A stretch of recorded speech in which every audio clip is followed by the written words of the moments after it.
No Teatro de Guerra do Pacífico, entre 1943 e 1945, uma premissa se estabeleceu como um desafio intransponível: a construção de infraestruturas vitais em meio a um ambiente hostil. Os estrategistas japoneses, cientes das vastas distâncias e da natureza inóspita das ilhas, consideravam inimaginável que qualquer força pudesse erguer pistas de pouso de 1.800 metros em um período tão curto quanto 20 dias. Para eles, a geografia do Pacífico, marcada por atóis de coral, selvas densas e terrenos vulcânicos, representava uma barreira natural contra um avanço logístico rápido e eficiente. Este cenário, caracterizado por ilhas remotas e isoladas, exigia um esforço monumental para o transporte de materiais pesados e equipamentos de construção através de milhares de quilômetros de oceano. A ausência de infraestrutura preexistente e as condições climáticas extremas, com calor intenso e chuvas torrenciais, adicionavam complexidade a qualquer projeto de engenharia. Contudo, a necessidade de bases aéreas avançadas era crítica para a projeção de poder aéreo e para o sucesso da estratégia de salto de ilhas dos aliados, que visava isolar e contornar as fortalezas japonesas. A incredulidade japonesa não era infundada. Baseava-se na experiência e na lógica da engenharia militar da época. No entanto, em meio a essa realidade desafiadora, uma força construtora americana operava, desafiando a percepção do que era possível. A questão central que emerge é: quem eram esses homens, esses construtores, capazes de subverter as expectativas e transformar o impossível em realidade sob as condições mais adversas do Pacífico durante a Segunda Guerra Mundial? A força que se opunha a essa percepção japonesa de impossibilidade era composta pelos Seabees, uma designação informal para os batalhões de construção da Marinha dos Estados Unidos. Criados oficialmente em dezembro de 1941, logo após o ataque a Pearl Harbor, esses engenheiros militares representavam uma resposta estratégica à necessidade urgente de construir e manter infraestruturas em zonas de combate. Antes da guerra, a construção de bases americanas fora frequentemente realizada por empreiteiros civis. No entanto, a Convenção de Genebra ditava que civis não podiam resistir a ataques inimigos e, se capturados, não gozavam do mesmo status de prisioneiros de guerra que os militares. Esta vulnerabilidade se tornou inaceitável à medida que o conflito se intensificava, especialmente no Pacífico, onde as linhas de frente eram fluidas e os locais de construção estavam frequentemente sob ameaça direta. O almirante Ben Moriel, chefe do Bureau of Yards and Docks da Marinha, foi o visionário por trás da criação dos Seabees. Ele argumentou que, para construir em zonas de combate, os homens precisavam ser treinados para lutar.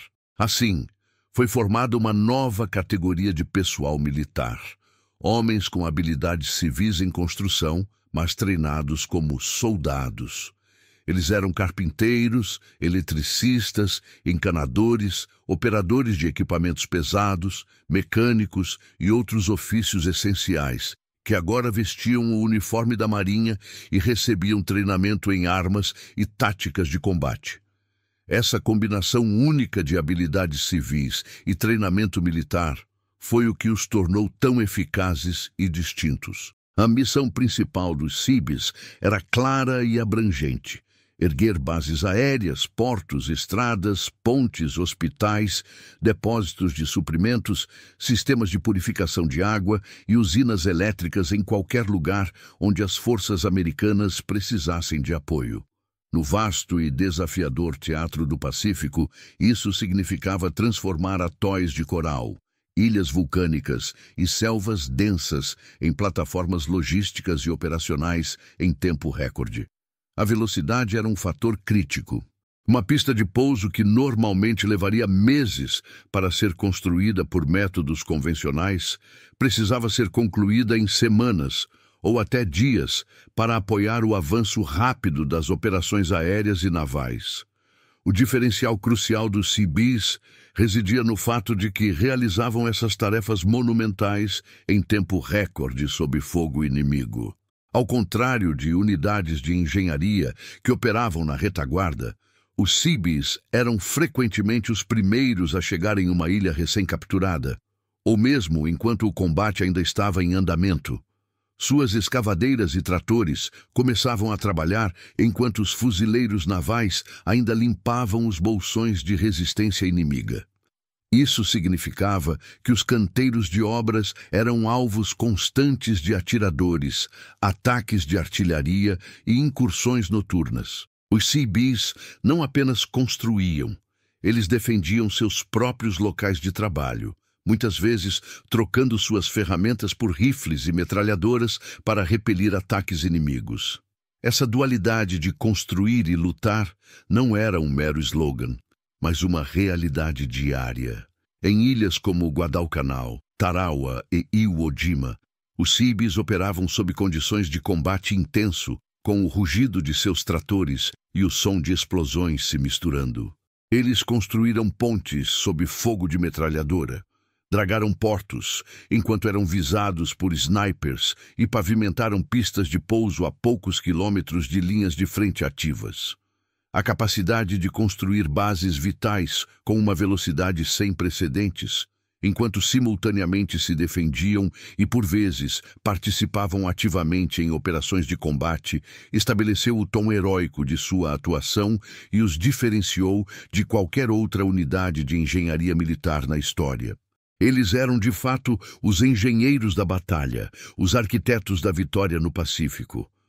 No vasto teatro de operações do Pacífico, as ilhas que se tornaram palco de batalhas decisivas apresentavam um desafio formidável.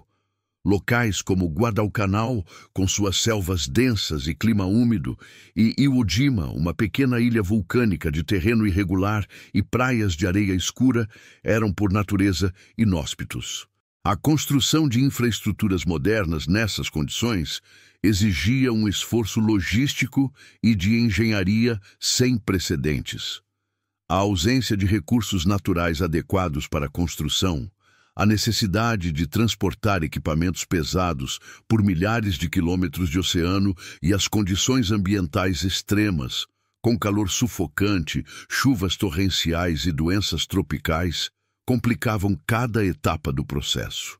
Cada ilha era um microcosmo de obstáculos, desde o coral afiado que dificultava o desembarque até as elevações vulcânicas que impediam a planificação de grandes áreas. Para as forças japonesas, essa geografia hostil era vista como uma aliada estratégica. Eles consideravam o terreno intransponível, uma barreira natural que, combinada com suas fortificações defensivas, tornaria qualquer avanço americano lento, custoso e, em última instância, inviável. A crença era que a natureza das ilhas do Pacífico, com sua vastidão e suas condições primitivas, impediria os aliados de estabelecer rapidamente as bases aéreas e navais necessárias para sustentar uma ofensiva em larga escala. A expectativa era que os americanos seriam exauridos pela logística e pela dificuldade de construir e manter bases avançadas em um ambiente tão desafiador, prolongando o conflito e permitindo que as defesas japonesas resistissem por mais tempo. Contudo, a perspectiva americana contrastava drasticamente com essa visão. Onde o inimigo enxergava apenas obstáculos e impossibilidade, os americanos, e em particular os Seabees, viam oportunidade. Essa mentalidade de superação e engenhosidade era impulsionada pela necessidade estratégica de projetar poder aéreo e naval cada vez mais perto do Japão. Para os engenheiros da Marinha, cada atol de coral, cada ilha vulcânica e cada trecho de selva representava um canteiro de obras em potencial, um ponto de apoio vital para a próxima etapa da campanha. Eles abordavam esses desafios com uma combinação de determinação, inovação e o apoio da vasta capacidade industrial dos Estados Unidos. A missão era adaptar-se, improvisar e transformar o terreno bruto em bases operacionais funcionais, independentemente das dificuldades impostas pela natureza ou pelo inimigo. Essa capacidade de ver além das limitações imediatas e de planejar a transformação de ambientes hostis em plataformas estratégicas foi um pilar fundamental da campanha aliada no Pacífico. O lema que encapsulava a essência dos Seabees, "We build, we fight", nós construímos, nós lutamos, não era uma mera frase motivacional, mas uma descrição literal de sua rotina diária e de sua doutrina operacional. Essa máxima refletia a necessidade crítica de que os construtores militares no Pacífico estivessem preparados para mais do que apenas erguer estruturas. Eles precisavam ser soldados, capazes de defender a si mesmos e suas obras em um ambiente de combate ativo. A aplicação prática desse lema era evidente em cada canteiro de obras. Diferente de outras unidades de engenharia que trabalhavam em áreas seguras, os Seabees eram frequentemente enviados para ilhas recém-capturadas, onde o combate ainda estava em andamento ou a ameaça de contra-ataques inimigos era constante. Isso significava que as escavadeiras, tratores e caminhões operavam sob o risco iminente de fogo inimigo. Não era incomum que os operadores de máquinas pesadas trabalhassem com suas armas pessoais ao alcance, prontos para interromper a construção e engajar o inimigo. Em diversas ocasiões, os engenheiros da Marinha foram forçados a trocar suas ferramentas por rifles, metralhadoras e granadas. Em ilhas como Guadalcanal e Tarawa, enquanto tentavam pavimentar pistas de pouso ou construir docas, os Seabees enfrentaram ataques de atiradores japoneses escondidos na selva circundante, incursões noturnas de infantaria inimiga ou bombardeios de artilharia e morteiros. Em vez de recuarem e esperarem que as tropas de combate limpassem a área, eles se armavam e defendiam seus próprios canteiros de obras, muitas vezes participando ativamente dos combates para proteger o progresso que haviam feito. Essa capacidade de construir sob combate e de lutar para proteger o que estavam construindo foi um diferencial crucial. Os Seabees eram treinados não apenas em suas especialidades civis, mas também em táticas militares básicas, manuseio de armas e defesa de perímetro. Essa formação dual permitiu que eles mantivessem a produtividade em ambientes hostis, garantindo que as bases aéreas e portos vitais fossem concluídos com a velocidade exigida pela estratégia aliada, mesmo quando o inimigo tentava impedir seu trabalho com força bruta. O rugido das escavadeiras e o som dos disparos se misturavam, criando uma sinfonia peculiar de guerra e construção, onde cada metro de pista ou cada metro cúbico de concreto era conquistado e defendido com determinação. O impacto estratégico do trabalho dos Seabees transcendeu a mera construção, representou uma revolução na engenharia militar, cujas provas concretas se manifestaram em números que desafiaram a lógica e chocaram o inimigo. A capacidade de erguer infraestruturas vitais com uma velocidade sem precedentes foi um fator decisivo na campanha do Pacífico, permitindo que as forças aliadas mantivessem o ímpeto ofensivo e se aproximassem cada vez mais do Japão. A proeza mais notável e emblemática dos Seabees era a construção de pistas de pouso de 1.800 metros em apenas 20 dias. Para se ter uma dimensão dessa realização, uma pista de 1.800 metros era suficiente para operar bombardeiros pesados, como os B-24 Liberator e B-29 Super Fortress, e caças de longo alcance, aeronaves cruciais para a projeção de poder aéreo em um teatro de guerra tão vasto e disperso. A construção de uma estrutura desse porte em condições normais, com acesso a recursos e mão de obra civil abundante, levaria meses. No Pacífico, os Seabees realizavam essa tarefa em tempo recorde, muitas vezes sob fogo inimigo e em terrenos que variavam de atóis de coral as selvas densas e encostas vulcânicas. O processo era meticuloso e eficientemente brutal. Primeiramente, o terreno precisava ser desmatado ou o coral quebrado e nivelado.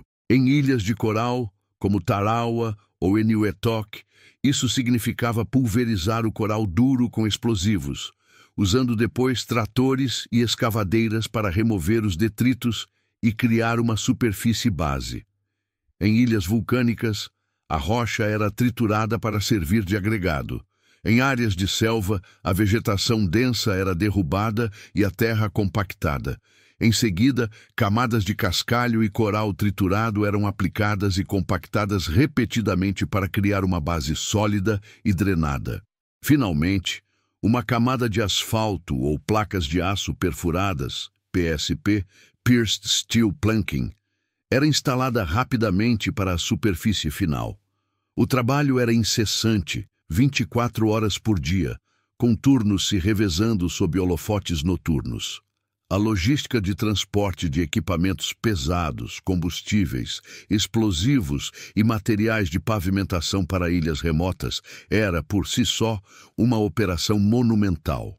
Mas os Seabees e a Marinha a executavam com precisão e coordenação. Os japoneses, que haviam investido meses na fortificação de suas posições e na construção de pistas de pouso mais rudimentares, simplesmente não conseguiam compreender a velocidade e a escala da engenharia americana. Para eles, a ideia de uma pista de bombardeiros surgir do nada em menos de um mês era uma demonstração de uma capacidade industrial e de uma determinação que eles haviam subestimado severamente. Essa velocidade não era apenas uma questão de técnica, era uma arma estratégica. Ela permitia que a Força Aérea e a aviação naval dos Iriwa avançassem rapidamente, estabelecendo bases de apoio para operações subsequentes antes que o inimigo pudesse se reorganizar ou reforçar suas defesas. O impacto total das operações dos Seabees é revelado nos números globais. Mais de 400 pistas de pouso foram construídas ou significativamente melhoradas por eles durante a guerra no Pacífico. Este número impressionante inclui pistas principais para bombardeiros e caças, pistas auxiliares e até mesmo pequenas pistas de emergência. Cada uma dessas pistas representava um ponto de partida para missões aéreas, um local seguro para pouso e reabastecimento, e uma base para a manutenção de aeronaves. A distribuição dessas pistas por todo o teatro de operações do Pacífico criou uma rede aérea que permitiu aos aliados projetar poder aéreo em quase todas as áreas de interesse, isolando guarnições inimigas e apoiando as tropas em terra com cobertura aérea e apoio tático. Ainda mais impactante era o fato de que muitas dessas pistas foram finalizadas em menos de 30 dias. Essa velocidade de conclusão era vital para a estratégia de salto de ilhas, island hopping. À medida que uma ilha era capturada, a prioridade máxima era a construção de uma pista de pouso, para que os caças pudessem fornecer cobertura aérea para a próxima fase da ofensiva e para que os bombardeiros pudessem atacar alvos mais distantes. A capacidade dos Seabees de entregar essas pistas em semanas, em vez de meses, significava que o avanço aliado era quase contínuo, sem grandes pausas logísticas que poderiam ter permitido aos japoneses consolidar suas defesas. Essa engenharia relâmpago consolidou a ideia de uma força de construção imparável. Os Seabees não apenas construíam, eles transformavam paisagens inteiras a uma velocidade que desorientava e desmoralizava o inimigo. Eles eram a prova viva de que, com engenhosidade, determinação e recursos adequados, o que parecia impossível podia ser pavimentado, concretizado e colocado em operação, alterando fundamentalmente o curso da guerra no Pacífico e aproximando os aliados da vitória final. No coração do Pacífico, o trabalho dos Seabees se desdobrava como uma sinfonia mecânica e humana, uma demonstração constante de força e determinação. Era uma cena de atividade frenética e ininterrupta, um contraste gritante com a quietude das ilhas antes da chegada das forças aliadas. Sob o sol escaldante, a umidade opressiva e a ameaça constante do inimigo, milhares de homens operavam equipamentos pesados em turnos incessantes, 24 horas por dia, 7 dias por semana. A poeira ou a lama, dependendo da estação e do terreno, era uma constante, cobrindo tudo e todos, misturando-se com o suor e o cheiro de diesel. O som dominante era o rugido das escavadeiras, tratores D8, motoniveladoras e rolos compactadores, uma orquestra de máquinas que cortavam, aplainavam e compactavam o terreno de forma implacável. Esses gigantes de aço avançavam sobre a selva densa, derrubando árvores centenárias, ou sobre os recifes de coral, quebrando e triturando a rocha para criar uma base sólida. O som metálico das pás raspando o coral, o estalo das árvores caindo e o zumbido constante dos motores criavam uma trilha sonora de progresso, uma demonstração audível da capacidade de transformação dos Seabees. Cada movimento daquelas máquinas pesadas representava 1 metro quadrado de terreno inóspito sendo domado, uma barreira natural sendo superada pela engenharia e pela força bruta. A terra e o coral eram remexidos e reorganizados, moldados à vontade para servir a um propósito estratégico maior. A prova mais impactante da urgência e eficácia desse trabalho era a imagem dos aviões, pousando nas pistas recém-construídas antes mesmo que a poeira levantada pelas máquinas tivesse tempo de baixar completamente. Essa cena não era incomum, era a norma. A prioridade era tão alta que assim que uma seção da pista atingia a compactação mínima necessária ou recebia as últimas placas de aço perfuradas, PSP, os caças e bombardeiros já estavam em sua aproximação final. Aeronaves como os F-4U Corsairs e os P-38 Lightnings, vitais para a superioridade aérea, ou os B-24 Liberators, essenciais para missões de bombardeio de longo alcance, tocavam o solo enquanto os tratores ainda trabalhavam nas laterais da pista ou em seções adjacentes. Esse pouso quase instantâneo demonstrava não apenas a velocidade da construção, mas a imediata operacionalidade das bases, permitindo que as missões aéreas fossem lançadas sem atrasos, mantendo o ímpeto da ofensiva aliada e fornecendo cobertura aérea crucial para as tropas em terra. Era um testemunho visual da sincronia entre a engenharia e a estratégia militar. Finalmente, sobre o coral recém-aplainado, onde antes havia apenas rocha irregular, vegetação hostil ou areia vulcânica, as bandeiras americanas tremulavam. Essa imagem final era o símbolo da conquista, o selo da transformação. O terreno que o inimigo considerava intransponível e inóspito havia sido não apenas dominado, mas convertido em uma base aérea operacional, um ponto de apoio estratégico para o avanço das forças aliadas. A bandeira, erguida sobre o solo que os Seabees haviam literalmente criado, representava mais do que uma simples posse territorial. Simbolizava a vitória da engenharia sobre a natureza, da determinação sobre a adversidade e da estratégia sobre a desesperança. Cada bandeira tremulando ao vento no Pacífico era um lembrete visível de que o impossível havia sido pavimentado e que a presença americana estava ali para ficar, solidificando o avanço em direção ao Japão. O impacto estratégico do trabalho dos Seabees transcendeu a mera construção de infraestruturas. Ele se tornou um pilar fundamental para a implementação da estratégia aliada no Pacífico, resultando em consequências diretas e decisivas para o desfecho da guerra. A capacidade de erguer bases aéreas e portos em tempo recorde não era apenas uma proeza de engenharia, mas uma arma estratégica que alterou a dinâmica do conflito. Essas bases recém-construídas, espalhadas pelas ilhas do Pacífico, permitiram um avanço aéreo ininterrupto e progressivo das forças aliadas. Anteriormente, a vasta extensão do oceano e a escassez de pontos de apoio limitavam o alcance e a duração das operações aéreas. Com as pistas pavimentadas pelos Seabees, caças de escolta como os P-38 Lightning e F-4U Corsair podiam acompanhar bombardeiros por distâncias maiores, protegendo-os em suas missões contra alvos japoneses. Bombardeiros médios, como os B-25 Mitchell, e pesados, como os B-24 Liberator e, posteriormente, os B-29 Super Fortress, ganharam pontos de partida mais próximos de seus alvos, reduzindo o tempo de voo e aumentando a carga de bombas que podiam transportar.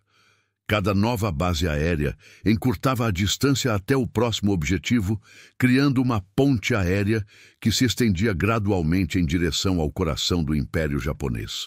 Além das pistas aéreas, os portos e ancoradouros construídos e melhorados pelos Seabees eram igualmente cruciais. Eles permitiam o desembarque rápido de suprimentos, equipamentos e tropas, bem como o reabastecimento e reparo de navios de guerra. Sem portos funcionais, a logística de uma campanha de salto de ilhas seria insustentável. A capacidade de estabelecer bases navais avançadas significava que a frota de combate e o transporte de suprimentos podiam operar com maior eficiência e segurança, mantendo as linhas de comunicação abertas e garantindo o fluxo contínuo de recursos necessários para sustentar a ofensiva. A rede de bases aéreas e navais criada pelos Seabees foi o que possibilitou a estratégia de cerco ao Japão.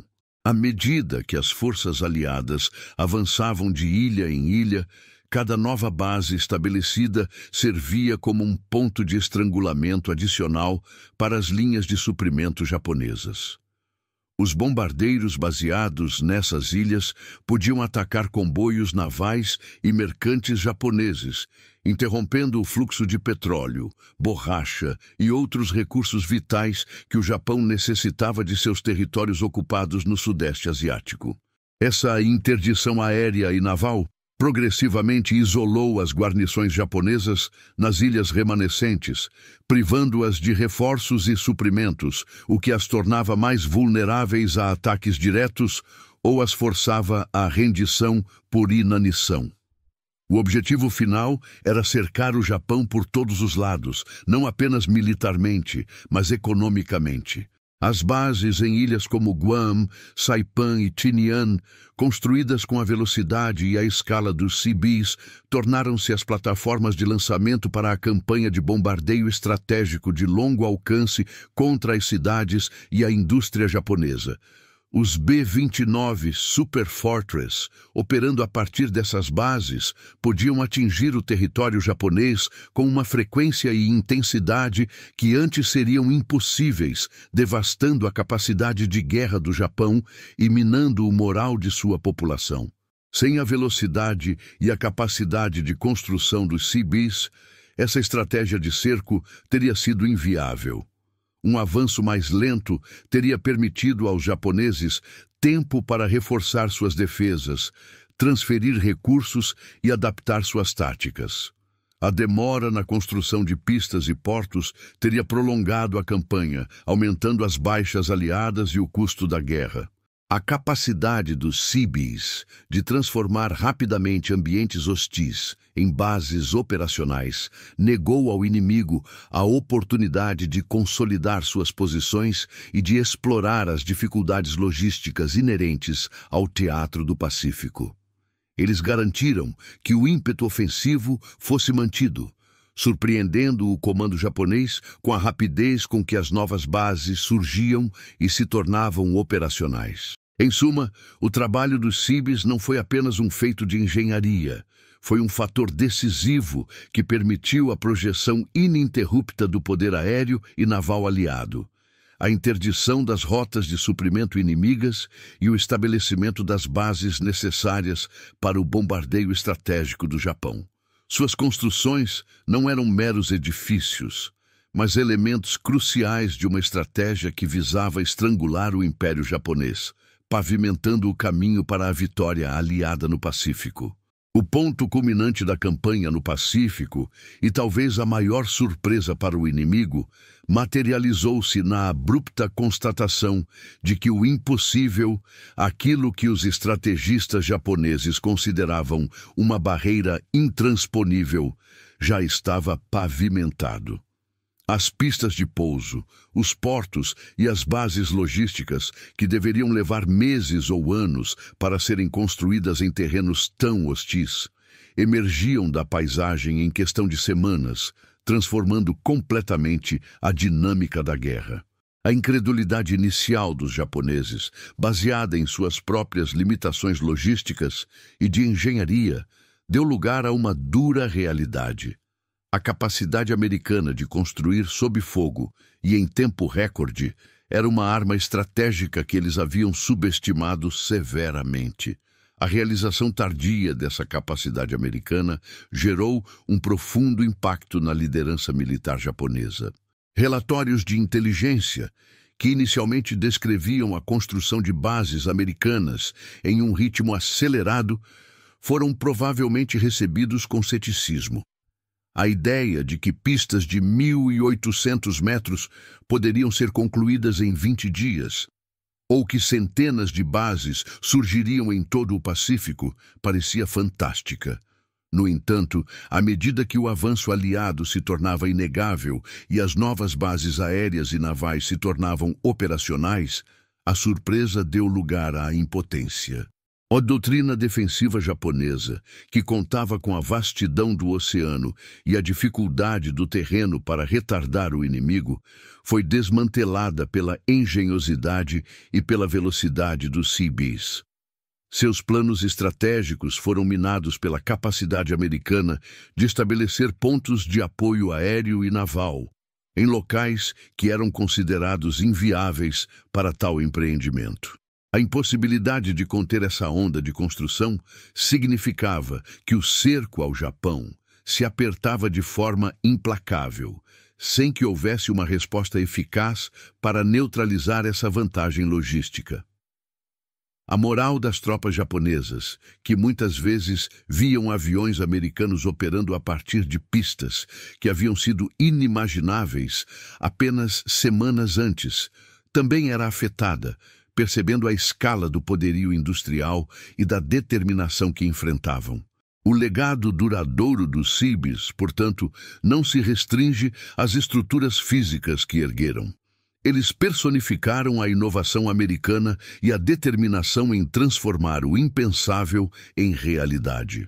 Sua força residia na capacidade de adaptação e na aplicação de soluções de engenharia em larga escala e sob pressão extrema. A utilização de equipamentos pesados de construção em ambientes de combate, a metodologia de compactação rápida de coral e solo e a implementação de placas de aço perfuradas, PSP, para pavimentação rápida de pistas foram inovações que redefiniram as possibilidades da engenharia militar. Os Seabees eram uma fusão de habilidades civis e treinamento militar, capazes de operar escavadeiras em um momento e empunhar rifles no outro, defendendo o progresso que estavam fazendo com a mesma ferocidade com que trabalhavam. Essa determinação implacável, trabalhando em turnos ininterruptos, sob o sol tropical e a chuva torrencial, sob o risco de ataques inimigos, foi um testemunho do espírito de superação. Eles não apenas construíam com eficiência, mas também com a convicção de que cada base pavimentada era um passo crucial para a vitória.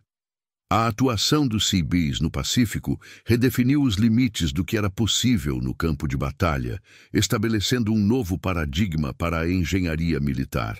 O impacto de suas ações ecoou muito além do fim da Segunda Guerra Mundial, influenciando a doutrina militar e as operações de engenharia em conflitos futuros. Eles demonstraram que a logística e a capacidade de construção podiam ser tão decisivas quanto o poder de fogo direto.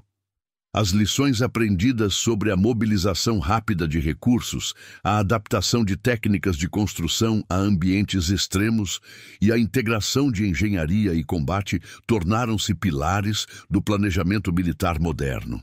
A reputação dos Seabees como construtores capazes de realizar o impossível perdura até hoje, sendo um símbolo da engenhosidade e da resiliência americana. Eles não apenas pavimentaram pistas e construíram portos. Eles pavimentaram o caminho para a vitória no Pacífico, transformando a geografia e a estratégia da guerra.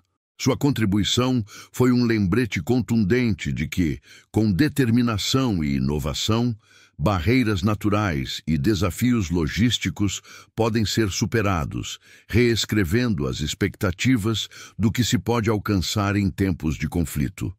O impossível, para os Seabees, era apenas um problema de engenharia esperando por uma solução.